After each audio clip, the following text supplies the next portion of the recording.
friends, welcome back to Books and Tea Time. Today we're doing a somewhat unexpected video, at least for me. I wasn't really planning on filming a video like this, but I've been kind of down in the dumps lately about quarantine and isolation and the prospects of that ending anytime soon, and all online classes, things of that nature. And I have just been down in the dumps, and so I decided that instead of wallowing in my sadness, I would talk about the things that I have been appreciating or discovered this year, things that make me happy. So this is my 2020 favorites. I just thought it would be fun to sit down and talk to you guys today about things that make me happy, to inspire you guys to think about the things that make you happy, and so that we can just have a happy discussion and a happy nerd out over the things that bring us joy. So this is not just books. I do have books on this list. I have books, TV show, video game stuff, clothing, makeup. I hope I can get through all of this quickly because I have class in half an hour. So hopefully we can get through all of this in half an hour. Let's start with the books, since this is a book channel. First, we're going to talk about the books that I read this year that have just really resonated with me. These are all or mostly 5 out of 5 stars. These are the books that are going to make it into my top books of the year, and just books that I have read and discovered that have changed my life and made me really, really happy. At the very, very, very beginning of this year, like the second book that I finished was the final book in the Rhaenyra Revelations trilogy.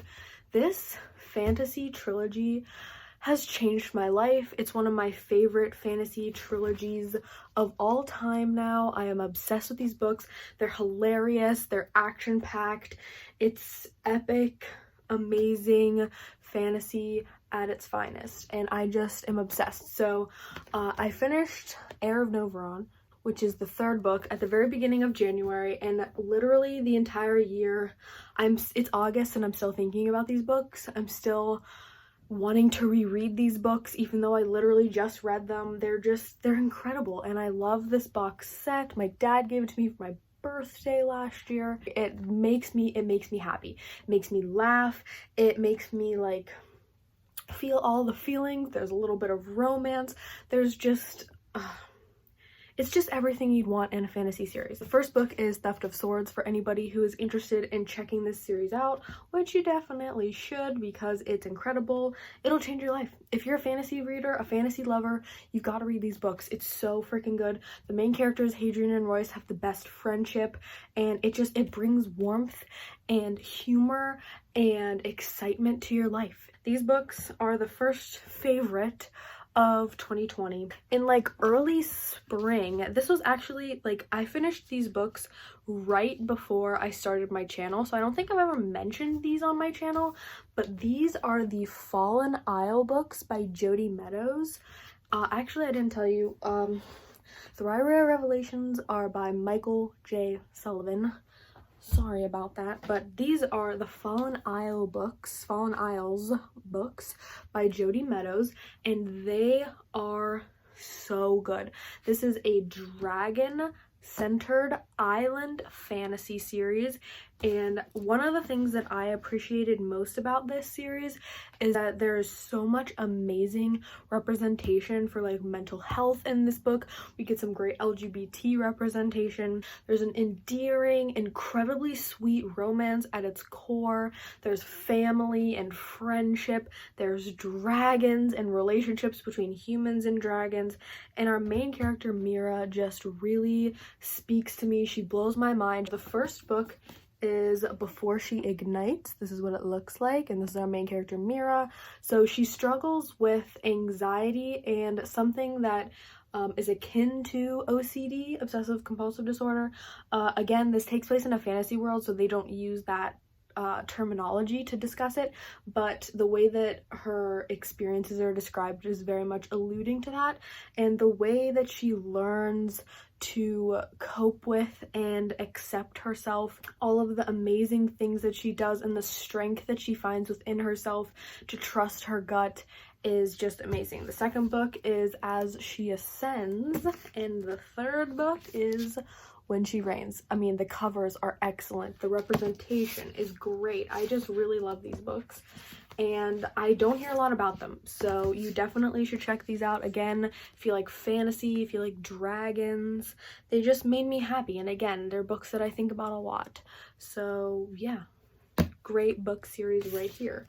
You know what? I have a lot of fantasy on this list, I'm just realizing. Apologies. The next book that changed my life is The Rage of Dragons. Now, this is not a lighthearted or funny book. I'm not gonna lie to you. This is intense. It reminds me of Game of Thrones in that way, where it's a very, very intense, intricate political world, but it's so good. I loved this book series. I really loved our main character, Tao, I think is how you would pronounce his name. Again, lots of dragons. Dragons really speak to me. They make me happy. I love reading dragon-centered fantasy. But also, this is a fantasy that speaks to, it foregrounds humanity. And what I mean isn't that we don't have magical abilities or a magic system or a magic world, but it really puts forward human experience and grief and loss and perseverance and sacrifice and strength. And it's just, to me, our main character makes himself unique and makes himself special. It's not that, I feel like often in fantasy people just are gifted these positions, or they're just born special or born different, whereas Tao, he makes himself special, and it's not a beautiful thing. Sometimes it's a very difficult thing because he makes a lot of sacrifices and it comes out of a lot of grief, but the stories in here are just so moving, and it was a nice escape. I think that's why another reason I have a lot of fantasy here is because it's a nice escape from things that are happening around us, and I love fantasy for that. That's why it's one of my favorite genres. So definitely check out The Rage of Dragons by Evan Winter. It's another great one. Next, we have The Deep. This is a shorter book compared to the epic fantasy I just showed you, but it does not lack the power, the punch, the emotion, the intrigue. It's so good. And this is another book that I think is gonna stick with me. It's insights about history and memory and the individual's relationship to those things, but also the group's relationship to those things. This book is about Black mermaids that are the descendants of African women who were pregnant when they were either thrown off or jumped off of slave ships. So their babies survive and create this underwater community. And like I said, it's just, I cannot believe how short it is because it's so good. Like, I don't think this book needed to be a page longer, but the emotional impact and the impact that the story had on me was as though this book was like 500 pages. The River Solomon is magical. They do amazing things. I cannot fathom how a book can feel like it's 1,000 pages but only be about 100 pages, and to carry that nuance and that complexity and the beauty. It's a really great book, and I'm definitely gonna reread it. I don't know if I'll reread it this year or if I'll maybe wait so I can kind of re-experience it, but another book that really blew my mind and just gets me thinking in a good way. The next one is the Wonder Woman comics. I'm just gonna quickly gloss over this. This is basically Greg Rucka's reimagination of the Wonder Woman origin story. The first one was pretty good. I liked it, but this one, it just like takes it to the next level. I love Wonder Woman. She's one of my favorite superheroes. I love Greg Rucka's version of Wonder Woman. I think that this really adds something to the Wonder Woman story that a lot of people know already, or that you see in like the movies or like cartoons or popular discourse. It really adds something. So I was very thrilled to read this and excited, and I'm definitely gonna pick up the next couple volumes soon because I want to know what happens. The final two books under favorites are the anti-racist literature that I have read thus far. I have a lot more literature, anti-racist literature on my TBR, but How to Be an Anti-Racist by Ibram X. Kendi. Ibram, I've heard it both ways. And So You Want to Talk About Race by Ijoma Oluo. Excellent informative texts. And I think one of the things that we have to recognize is, yes, life is difficult because of COVID right now, but it's also very difficult because of the glaring issues of systemic racism and racism in our country right now. I want to learn more and learn how to be better and how to make life better for other people, and these texts have brought me more than happiness or joy or relief could have. Like, I read fantasy to escape, but I have read these books to find a way to live better in the present world, in our world. Okay, let's take a detour from books and talk about some of my other favorites of the year. Where to begin? So the first thing I'm going to talk about is an eyeshadow palette that I really enjoy. This eyeshadow palette, I believe, is only $13. So this is what it is. It's from a company. It's very dirty, I apologize, but the company is Profusion. I don't know if you can see that, and the palette is called Paradise. And here, I'll take the gross filmy thing off so I can show you guys. But this is by far the most colorful palette I own. I only have 3 eyeshadow palettes, and this is the biggest and the most colorful, and I absolutely love it. I actually used it to create my eye look today. I'll give you guys a close-up. I really love this palette. Something that I've really enjoyed doing since I don't leave the house anymore is experimenting with eyeshadow looks and experimenting with color. That's something I never ever did before. I really didn't stray from like neutral sparkly tones before. I feel a lot more confident in my makeup abilities, and it brings me joy to make colorful things. It's very therapeutic for me, the application of makeup. I really like to just zone out and blend and try new things. So I've really enjoyed this, and it's brought me a lot of happiness. So definitely one of my current faves. And like I said, only $13 for what, like 32, I think, 35 colors. There's a couple different textures of eyeshadows, and it took me a while to get used to how those different textures work. But once I did get used to it and kind of master how this palette works, I really enjoy it, and I think it's great. I hauled this a little bit ago, but the Essie nail polish color in the shade Playdate, I don't know, let me do my little beauty guru thing for you guys here. I am obsessed. I am absolutely obsessed with this shade. It's the most amazing light lavender purpley shade. This is like my favorite color. It's the closest to like the color that I have as like my theme for my blog and my YouTube channel. It's like one of the closest colors I've found. I'm wearing it on my nails right now, and it's just like every time I look down at it, I'm like, oh, such a beautiful color. I'll try and link everything down below in some capacity of where I got them and where you can get them if you're interested. Next, let's just do some random things. Again, I think I've showed this off once before, but lavender vanilla candle from Bath and Body Works is so good. This smell, oh my god, it's just incredible. It's like the most amazing smell. I burn it all the time if I'm like sitting and doing some reading, if I'm just cleaning up and I want that fresh scent in the house. I have like none left because I've just been burning it like so often, so I need to get a new one. But yes, I love this. I was never really a candle person until I saw the combination of lavender and vanilla, and I was like, you know what, for you, I could be a candle person. The next thing that brings me endless joy is my succulent. Now, I love all 3 of the plants that I got. I got these all in like April at the beginning of quarantine, actually probably closer to May. But this one is just thriving, guys.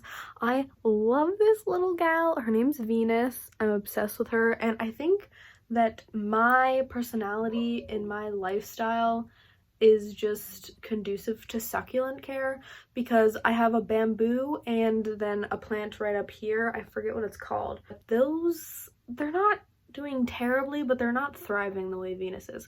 And I'm just really loving every time I like look down and I see a little bit of a change and I see that she's growing, and just like seeing that actual like proof that I'm helping something thrive and grow. It's just like, oh, It warms my heart, guys. It really does. Her name's Venus because she looks like a Venus flytrap, if that wasn't obvious. We've got TV/video games, and the first thing that I'm gonna say is that I got a Nintendo Switch for Christmas, and I really have enjoyed this because all the games that I play on this are just like happy, fun, cute games. And that being said, I do have a game that I'm going to talk about, and that is Pokémon Shield.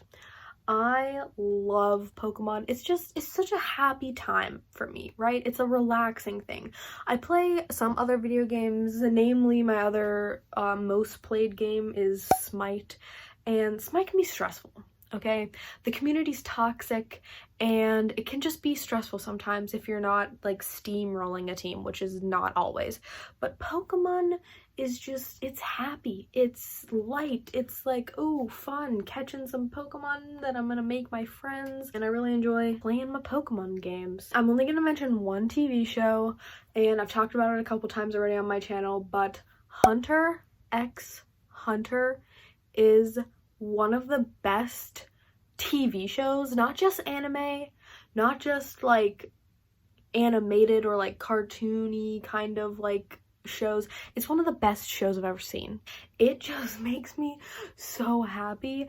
The main characters are all incredible. I'm obsessed with Killua. I think he's the cutest, most amazing little guy, and I love his friendship with Gon. It's so pure, it's so sweet, it's incredible. The writing is next level. Every character, even like the evil villain characters, they're all so complicated and nuanced, and the writing just makes you think about morality and like how each character has their own different moral code, and how when you put them in conversation with each other, it's like hard to really dissect who's right, and like the right and wrong lines are blurred, and the friendship, you have to watch it. If you have Netflix, just give it a try. I can't even really tell you what it's about because so many things happen, but essentially we follow 4 main characters. They're like friends, and they meet when they're going to do this test, and they meet and they become friends, and it's just the most incredible writing, the most endearing characters. It's funny, it's sweet, it will pull at your heartstrings, and discovering that show has brought me so much joy. The very last thing that I want to talk about is socks. I wore these yesterday for the first time in a while. I got these for Christmas.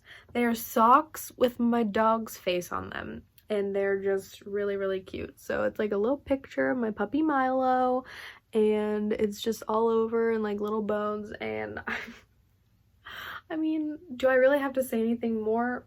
They're my dog on a sock, and they just make me really happy. So I have these, super great. I think I'm gonna start collecting cool socks because I'm noticing that socks bring me a lot of joy. I don't know why, but I really like cute socks. I have Jane Austen socks too that I probably could have talked about for this video, but I forgot to get them out. But the last favorite we're gonna talk about is my Pokemon socks. I had a pack of Pokemon socks. I got these for my birthday. This is most of them. I do have Pikachu ones that are in the laundry, but I have Meowth on one pair. I have Bulbasaur on the other. I love Bulbasaur. He would be my Gen 1 starter. Squirtle, little Squirtle, and Charmander, of course, little Charmander. So yeah, Pokemon socks really make me happy. I have to go to class now, so I'm gonna cut this really short. I apologize if this felt rushed, but I literally had like 25 minutes to film this entire video, and I wanted to get this out so that I could talk about my favorites. So let me know down below a couple things that bring you joy. They don't have to be a current favorite. They could be a current favorite. Something that you've consistently returned to this year that makes you happy, that makes you feel good, or that makes you feel better about life, because it's important to recognize those things. I have to go to class now. This has been my 2020 favorites video. It's my favorites of the year thus far, we'll call it. Thanks so much for watching. I hope you guys enjoyed this video. Happy reading, happy writing, and happy living. Bye guys.